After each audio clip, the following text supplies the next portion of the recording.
Beginning on Daf Mesechtes Bava Metzia Daf Chavches, begin 8 lines down at the top of the Yomid, where the Gemara continues explaining the halacha of our previous Mishnah, which we spoke about a simon. We had asked the question, are simanim deraisa or derabanan? The Gemara continues now on that theme of imtem taloima.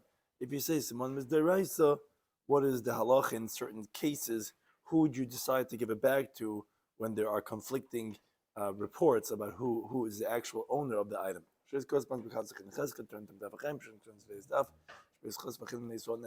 entire world. So discussing today's daf is the next Mishnah says, okay, for how long do you have to announce something? I mean, until Mashiach comes, and part of that discussion is the length of a trip it takes to go from Yerushalayim to the furthest part of Eretz Yisrael. What happens if, let's say, Amar Savei de Belomer Simanim? Someone says the lost object, but doesn't say the identifying features. So don't give it to him.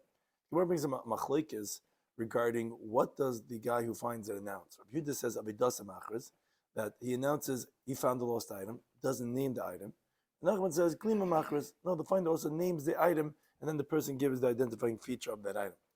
Then the Gemara discusses regarding anything that the item that you found, if it produces its own work like an animal, so let it work, and then you feed it the derivatives so that you don't have to invest in this guy's lost item. Something that it's like a young animal that doesn't produce, so it's going to be you're going to have to feed it. You're going to have to consume the value of the item that you found. So then you just sell it right away. And the Gemara said it's a price that mentions different time limits for called davar sheitzv oichel. The Gemara tries to resolves the contradictions regarding what's exactly the time of how long do you hold on to these animals for.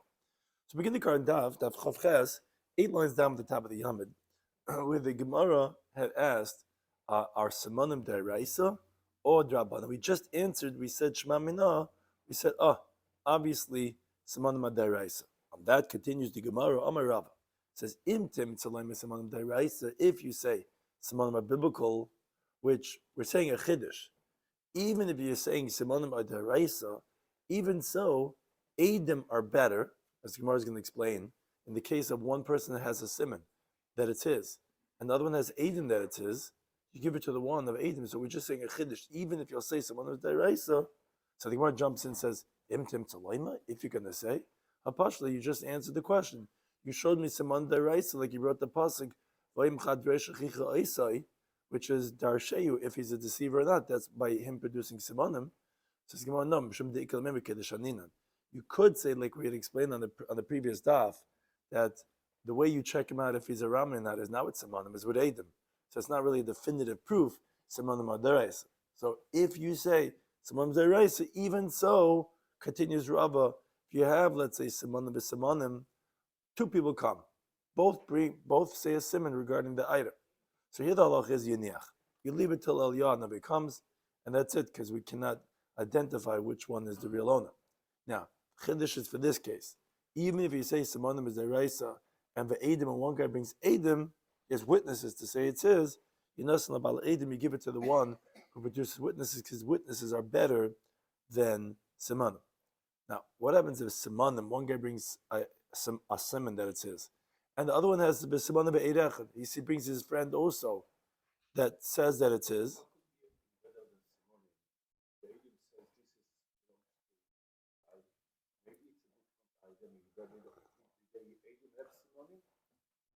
I'm saying the Eidim is saying we know that it's his. According to what, let's say they see like a book, maybe there's another book the same thing. It's not the one.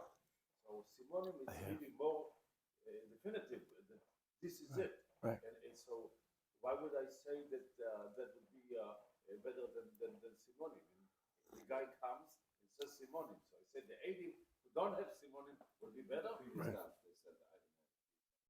Right, so it could be either to be a sign or it could be. I have to be a sign better than the person himself. No, it's just that we believe 2 witnesses. Right, here, you're asking a question.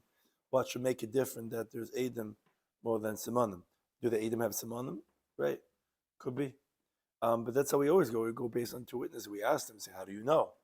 Right, so Al Kapanim, when there's 2 Eidim, which is that Apishnaim Eidim Yocham Davar, we know we go based on law on 2 Eidim.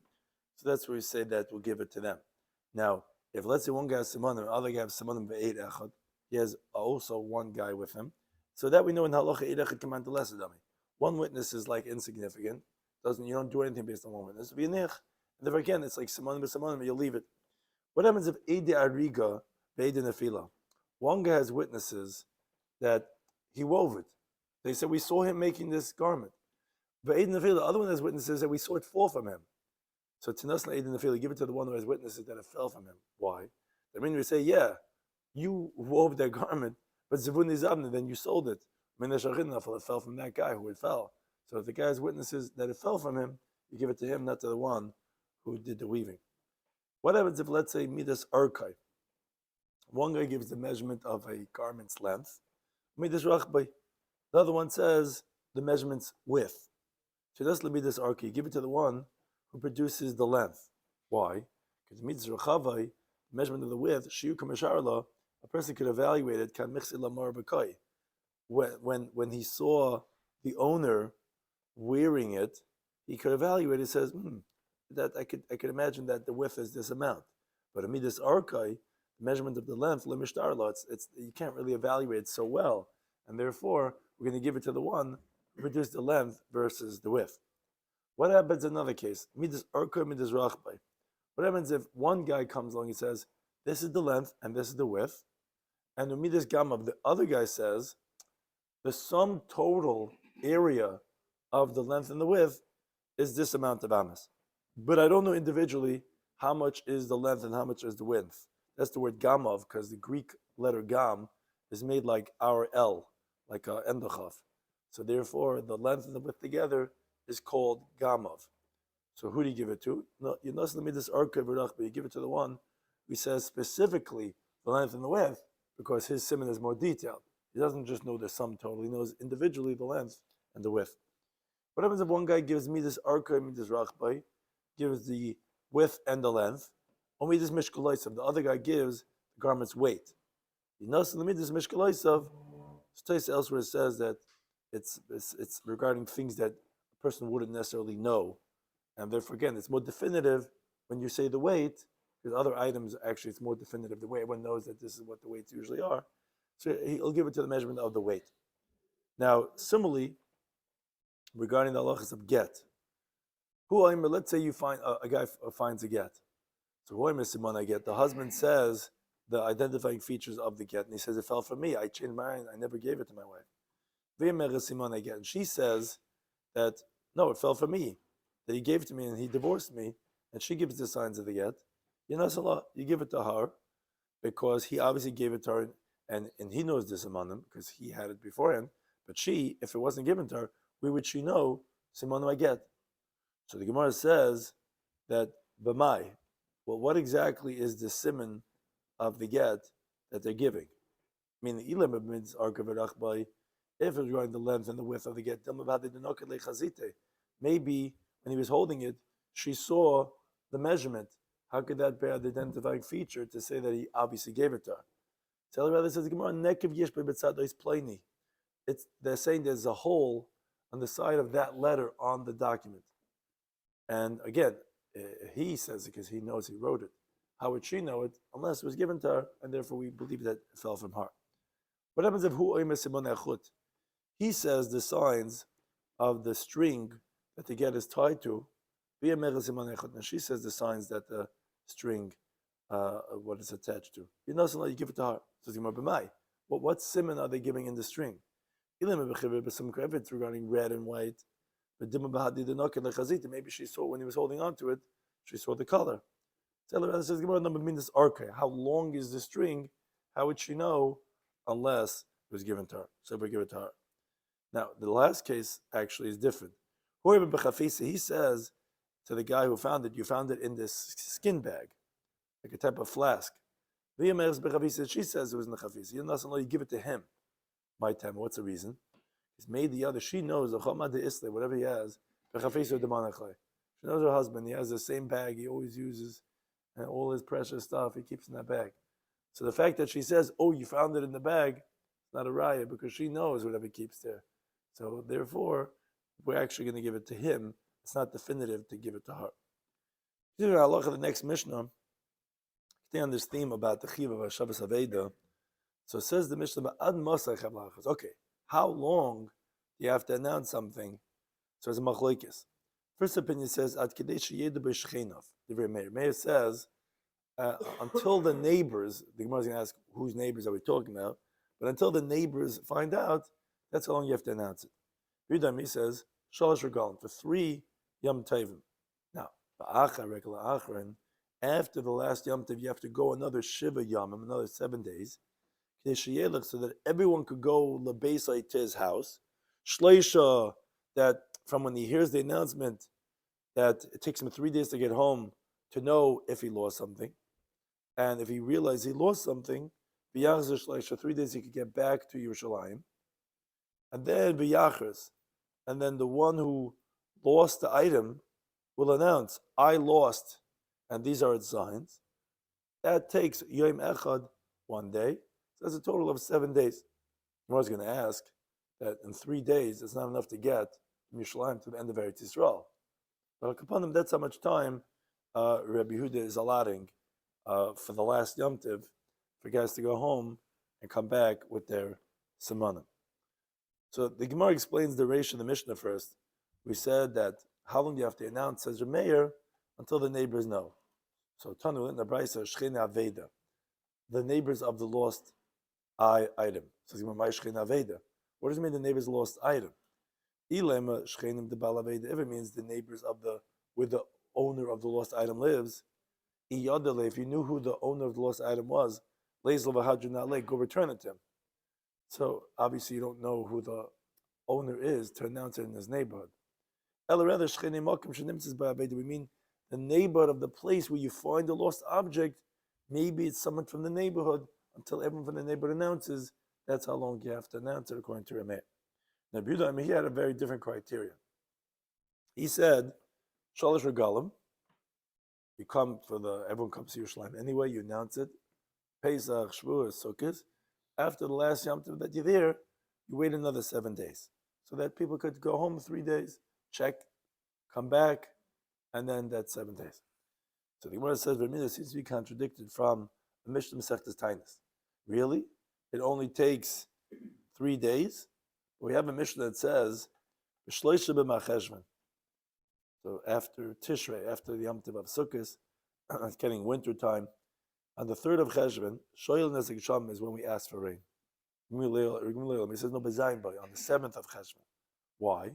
We want to wait 15 days after Sukkot. Why waiting 15 days after Sukkot has to rain? They should get Achron Shabbat now for us, so that the last one in Eretz Yisrael could get all the way to the Euphrates, and we don't want them to get stuck in the rain. So obviously we see that it takes 15 days to get back to the end of Eretz Yisrael, and the Mishnah says 3 days, so that people can get home. But you see, it's 15 days away. So the Gemara has 3 different explanations. I'm Rabbi Yisrael. He says, like, it's not difficult. Kan the Mishnah Masechtas this Tainis that says it's 15 days is B'mikdash Rishon, first base of Mikdash. Kan in our Mishnah is B'mikdash in the second base of Mikdash. Why? What's the difference, 15 or 3 days? B'mikdash Rishon, the first base of Mikdash, in the Fish Yisrael too, there was many Jews in Eretz Yisrael. It says Pasim Lachem Aleph, Yehuda Yisrael, Rabbim, many Jews, Kachel Asher Alayam L'Rav, like the sand by the seashore, for the multitude. So B'inu Kulai, there were many people and they lived very far away. So it took 15 days. B'mikdash in the second base of Mikdash, in the Fish Yisrael too, there weren't many Jews that came back to Eretz Yisrael. Many people stayed in Bavel. Like it says in Pasuk in Ezra, Kol Kechad, the entire assembly as one was only Arba Riba Alpayim, 42,000. Shalosh Meis V'Shishim, 360. Not that many Jews. Lebini Kulhai. So for people to get where they lived around the environs of Yerushalayim, they didn't live so far. Only took 3 days. However, Amalei Abaye has a difficulty with this. So Pasuk says in Nehemiah, Yeshva Kahan Malavim Megoimer, that the Kahan Malavim they settled, the singers and the gatekeepers, all the Jewish people, be'oreihem, in their cities. So even though there was very few Jews, but they were scattered in all their cities, and some were very far away from Yerushalayim, just like they always lived. In the first place of Mikdash, which are 15 days away. So why would they help that it's the less Jews? They resettled the same shteitlach that they were in the first Beis Hamikdash. So actually, says Abaye, since it's actually like this, Ipru Mistaba. The logic seems to be the exact. He gives the inverse answer of Rav Yosef. Mikdash Rishon, the first Beis Hamikdash, in the Feast of Yisrael Tova, where there were many Jews. The Mitzavas Alma, where there was a lot of company, which, like Rashi quotes the pasuk, Tov Mishnaim Yesim and Echad, two is better than one. So Mishtaki Sheyartas, there was a lot of caravans. The Azi Beim Mama Beim Balelia, it was the Chaverim lights were on all time, night and day, people coming and going. So you don't need so much time because people are traveling all the time. So that's enough, 3 days to get to the end of Eretz Yisrael. But Mikdash Sheni, the second base of Mikdash, there weren't that many Jews. There's no one to go to get a ride with. There's no caravans going night and day. Then it took so much time.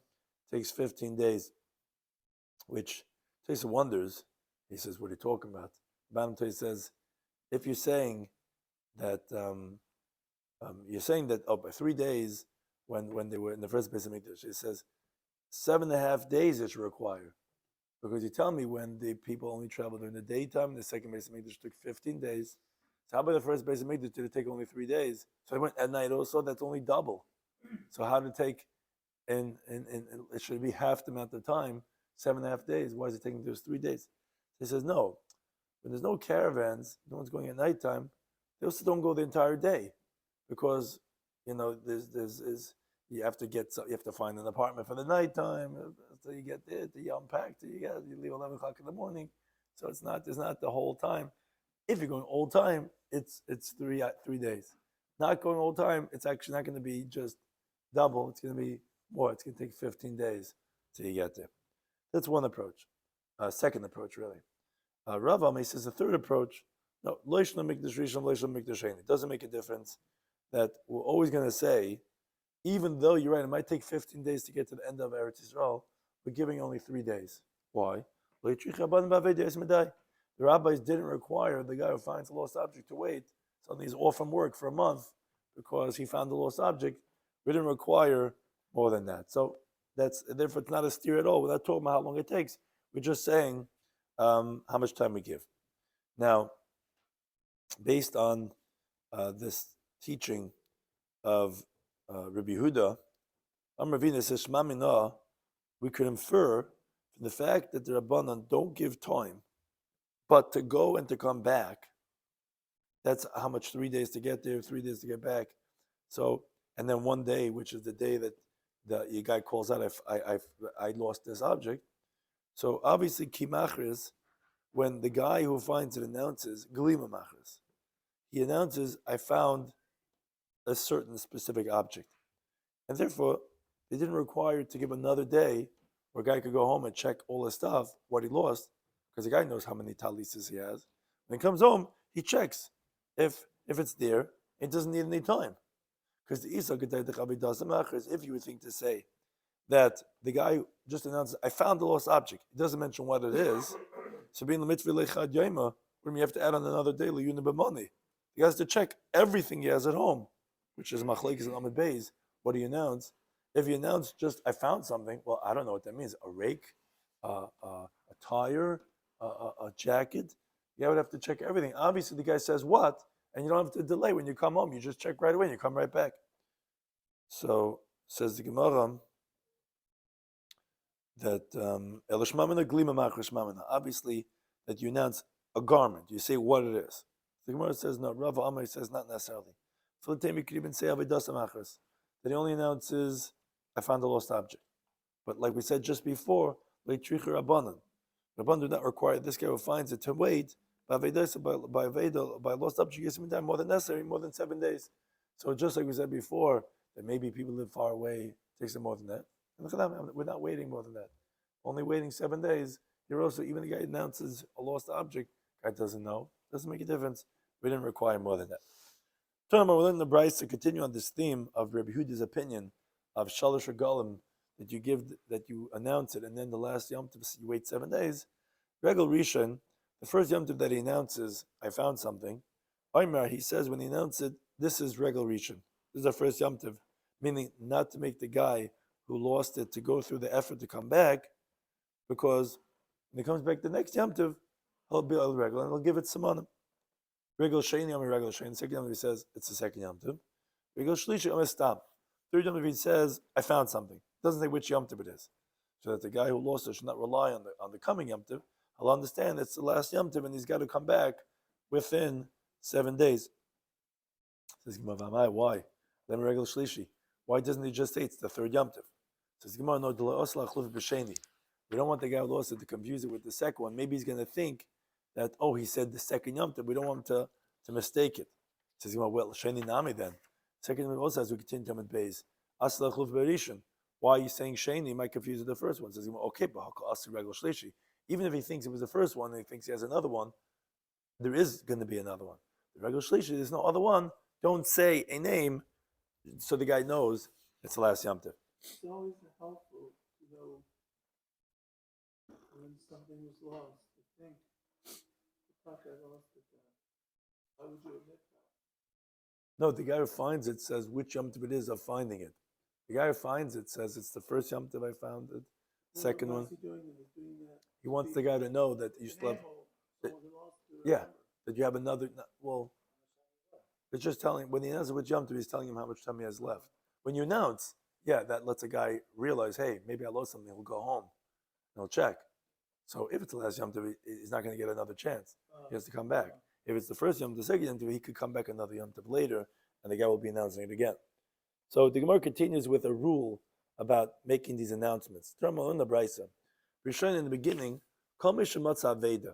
whoever found a lost object, like we said in the Mishnah, Rabbi Yehuda's opinion, he would announce 3 days, and then after the last Yom Tov, it was already 3 Yom Tov, we announced it, Shivas Yamim, 7 days, so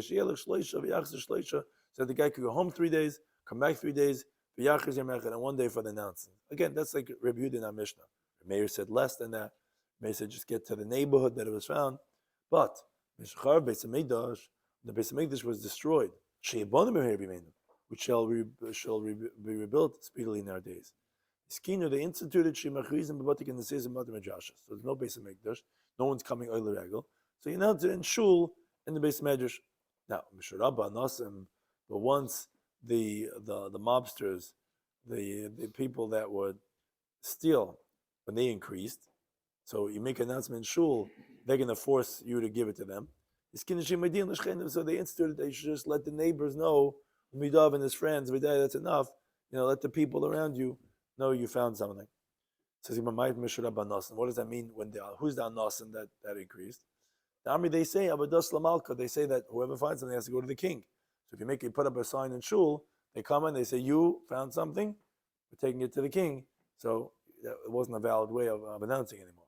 So Gemara brings a story to illustrate Reb Ami, Ashkach Udya de Dinari. He found a purse full with golden coins. Should be on us, such a zazach. Chaziyahu Barnash. So there was a person, a Roman, that saw him, the Komir says, he saw him shaking, like trembling, like he got caught, finding this golden, this whole golden case. So the Roman said to him, go, shkol nafsha, take for yourself, dilab parsa anan. I'm not from the Persians, that they say, that when a lost object goes to the king. In other words, that was the anasin, but he says, we're not like that type, you could keep it. Now we'll learn the Brisa. Evan Toy in Hoysib Yerushalayim. There was a stone of claiming in Yerushalayim. Whoever lost something, he would go over there. Whoever found something would go over there. This I would get up and make an announcement. I found something. This guy would give its identifying features and he would take it. This is what we learn in Masechtas Tainis Daf Yomi and regarding Chayni Amagel, that he said, go out and see if this stone of the claiming got dissolved, because is there so much rain that's above the stone, then there's too much rain, and I'm going to daven that it should go away. That was what the story was with Chayni Amagel, that it rained so much that there was this huge stone that people would step on. That's referring to this Eben Atoyin, where when they lost something, they would come to that. Which tries to bring from the Yishalmi, that actually what Chayni Amagel was trying to say was just like a stone cannot be dissolved, so too you cannot daven for too much rain. So he was actually hinting to them, he says, I can't daven that it should stop raining. because just say, did it dissolve the stone? No, it doesn't get dissolved. I can't daven to Hashem to take away the rain either. That's how Yerushalmi learns. That's the Eben HaTayit. Now, Allah, the next Mishnah. Now we're going to specifics regarding the Allah of Hashavas Aveda. Amar, if the guy who is claiming that it's his says Es Aveda, he says what the lost item was. Now it doesn't give a simon. He says it was a vacuum. Right, it's a vacuum. He has no simon to give. You don't give it to him. Now, Vaharamai, a deceiver, even if he says an identifying feature, he says, yes, the wire is bent on the vacuum, you don't give it to him. Why? Shlomo says in the passage in the bottom, what does it mean until your brother asks it for you? Of course. So the drush is not until you seek your brother, meaning you have to check into him, im ramai hu, im einer ramai, if he's a deceiver or not. If he's a deceiver, even if he gives the simon, you're not going to give it to him. Now, the Gemara brings a machlekes, itmar. We learned when you announce something, how do you announce it? So Rabbi Yehuda says, avidas machras, says the finder announces he found a lost item, but it doesn't name the item. Rabbi Nachman says, klima machras. No, the finder also names the item, says it was a jacket. So the Gemara explains. Rabbi Yehuda says, avidas machras, you announce a lost item. The Amid galima machras, if you would think to say he announces the jacket, let's say, chashin l'ramai. We're concerned for a deceiver, as our Mishnah was talking about. We're concerned for deceivers. Maybe this guy overheard the guy who lost his jacket bemoaning to his neighbors. He says, I lost my jacket. And this guy knows the simon. Now, when he hears the guy announcing, I found a talis, he's going to give a simon. So therefore, we only announce, I found a lost object. The guy's not going to think about that guy's talis and give the simon, because he didn't really lose anything. Here's the guy say, I found the jacket. He said, the Ataka Yankel said he lost his jacket. The jacket has a stain on the right sleeve, right? Yeah, it's yours. But really, he's a deceiver. If you say, I found something, the guy's not going to think about the million different things that are possible out there. But Nachman says, no, it's not true. Glima machras. You announce a jacket. We're not concerned for a deceiver. If there's a case, there's no end. Because now also, he'll entertain to say, well, if it's a talis that you found, well, these are the simanim. So he holds that the deceiver would do that anyway. So we don't minimize what we're announcing because of that deceiver, because then we would never end with that. Now the Gemara asks on Rav Nachman from our Mishnah. Now we learned in the Mishnah, Amar Saveda said, if the guy who's claiming it's his says what the lost item was, but he doesn't say it's simon, we don't give it to him. So it says the Gemara like this. If you say like Rabbi Yehuda, that what the guy who found it, what he announces, he doesn't mention what the object is. He just says, I found something. So the Tana has to tell us, Hakamash Malad. Avagav the Amar Glima, even though the guy who's claiming it's his, says it's a jacket, it's a vacuum. But Kiloy Amasaman, but if he doesn't say an identifying feature, we don't give back to him, that makes sense. He's saying something, he's saying what the item was. But if you say, like Rav Nachman, like Glima Machras, the guy who already announced what the item is, so Ama'iu Glima, Vama'iu Glima. So the guy who's announcing says a jacket. The guy who says it's his says a jacket. Do I have to say when he doesn't give us him, you don't give it back to him? Of course not. What'd you say? They already announced that it's a jacket. You say, you found the jacket. Yeah, I just said that. So what's the chiddush? So Rav Safri says, La'olim glima machris. No, it's not difficult. Truth is, the guy announces it's a jacket. And Ama'iu glima. And he also said it's a jacket. But the truth is, to Ama'iu Simon, he also gave an identifying feature. He says there's a red tag on it. So what do you mean? Why is the Mishnah saying he didn't give a siman? It means he didn't give a clear simanim. Meaning to say, he said something that's very generic. He says it has a red tag on the back and by the neck. It says, a lot of jackets have that. So it's not really such an identifying feature. If he says that on the inside pocket there's a shotness label that's torn in half, okay, that's already a clear-cut simon. And therefore it's not a contradiction under Nachman, who says that the guy announces what the actual item is. Now the Mishnah said, Ramai, a deceiver, even if he says an identifying feature, you don't give it to him. So Tanma learned the Brisa that Bereshine in the beginning, call me Sha'avdil Aveda. Whoever lost something, he would give the identifying feature and they would take it. But when the deceivers increased, then the incident that they tell him like this. You have to come with a tu'udah. You have to come, bring witnesses that you're not a deceiver, and then you could take it with your simon. As the Gemara brings the story, the father of Papa, Irkas Lechamra, he lost his donkey, and they found it. He said to him, first bring witnesses that you're not a deceiver, and then take it with your simonim. So as I said, he brought witnesses. So Amalahu, Rabbi Rav Huna said to the witnesses, do you know that he's a deceiver? They said yes. Meaning, like Rashi explains, they thought that he was telling them, do you know that he's not a Ramai? Because that's usually how you ask. He said, he's bringing the witnesses. He said, you know that he's not a Ramai? Wasn't prolific. Everybody know. Who? What? Did it aid him? Was character? No, this was the father of Rapapa. So yeah, you want to know if a big tzaddik would have to be witnesses, right? But this is the father of Papa, so you have to know who he was. Upon him, he says bring witnesses. He brought witnesses. So they said, do you know that he's a Ramai? They said yes. So who? So the father of Papa said, I know Ramah, I'm a Ramai. I'm like, no, we thought he was asking us, a positive thing. And I love Ramai at Kamrin. We meant to say you're not a Ramai. So Rabbi Avuna, he says, Mistabra, it's logical that was their original intent. And there's no problem, because generally you could run into a problem of what's called Magid v'chayzer Magid. When witnesses say something, they can't back out and say opposite testimony. Right. Somebody clearly says one aegis and then it says another aegis. Say, well, he said it, now we're not sure, but if somebody says, wait a minute, you asked me there to there, because I misunderstand. Right. It's shaila if they have to have a masla to say that, right? But the Gemara is saying something even more. It says, a person does not bring parties to make him guilty. Obviously, if he brought them to court, he was confident they're not testifying for his liability, and they thought he said, you know that he's not a Rama, and they said yes. And they said, yeah, but he said the other way. They make people think a little bit, so it's not a contradiction. We continue to look at the next Mishnah, also qualifying the specifics of the halachas of Hashavas Aveda.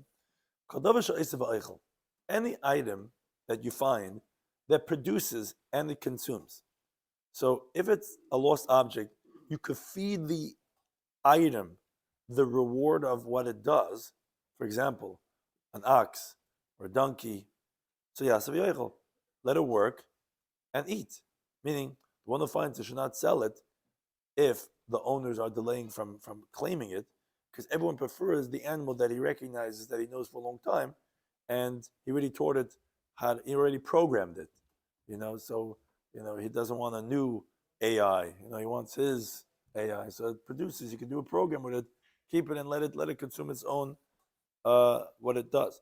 Now, but something that does not do and consumes, so that's a liability. You're going to be continuing to feed the animal and doesn't produce, so you sell it. So he says the person in the bottom says, you should return it to him.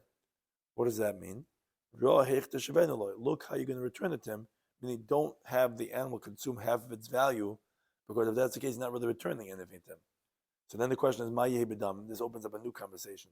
What do you do with those monies that you sold and now you're holding on to? So it's a machlokes. He says, Yishtamish ben, actually you could use them.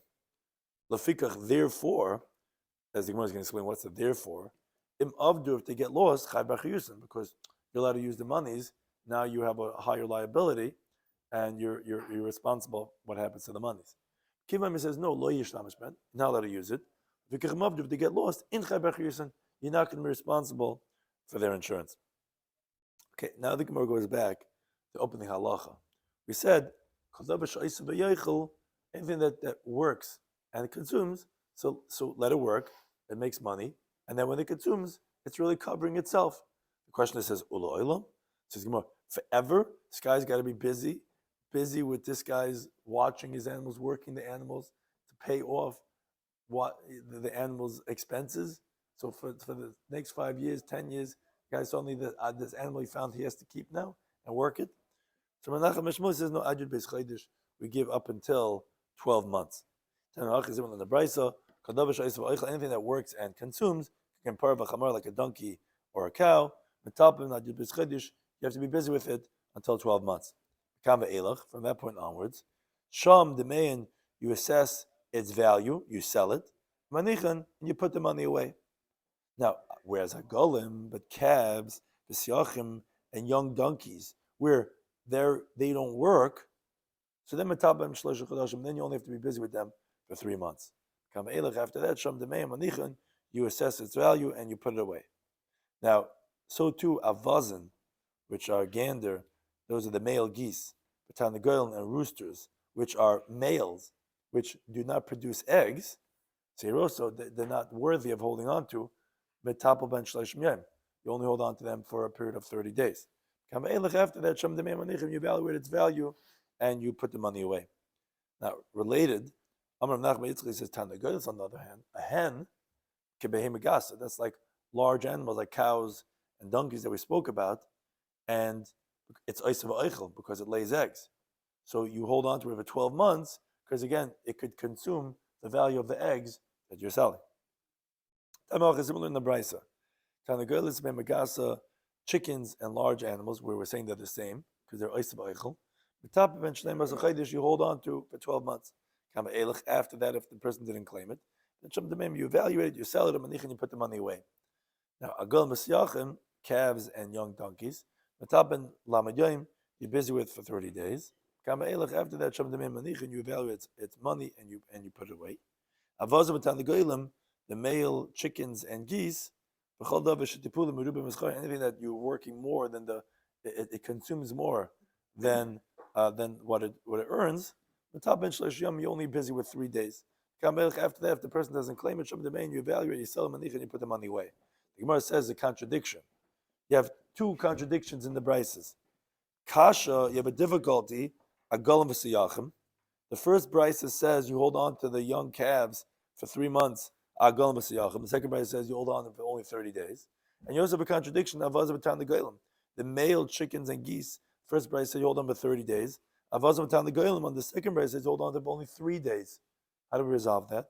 It says Gemara agolim v'siyachim. No difficulties on the young calves because this that we said that you hold on to it for 3 months is the raya. We're talking about a land that has pasture. It's a time when the vegetation is out. But it's not so hard to hold on to the animals because they have free grass to eat. This that we said that you hold on to only for 30 days is the petuma. There's no pasture. You have to go and actively fatten up the animal, what you have in your house. That's going to cost you a lot. So then you're only going to hold on to it for 30 days. And avazim, there's no question with the male chickens and geese, because the second brisa says you hold on to it for only 3 days is beravrivi, but large ones, they eat a lot. So there for 3 days is the max. The first brisa says you hold on to for 30 days, bezuch by small ones, they don't consume so much, and therefore that you hold on to for 30 days. Now the Mishnah said that if it doesn't produce and it consumes, then you sell it right away. So Tamar learn the brisa, like we said in the Mishnah, you should return it to him. Look how you're returning it to him. Meaning, don't feed the calf to the calves. In other words, from the calves that you found, that if you found 2 calves, don't feed to them the value of 1 calf to the other calf. Meaning, because you're going to have to use expenses because they're not producing. So don't feed the foal to the foals, avazim, the geese to the geese, the tanagoyim, and the rooster to the rooster. And you know that sell it right away because it's not producing, and you're going to be adding expenses to the guy who lost it, and he's not going to get back. What was this? Thank you anytime.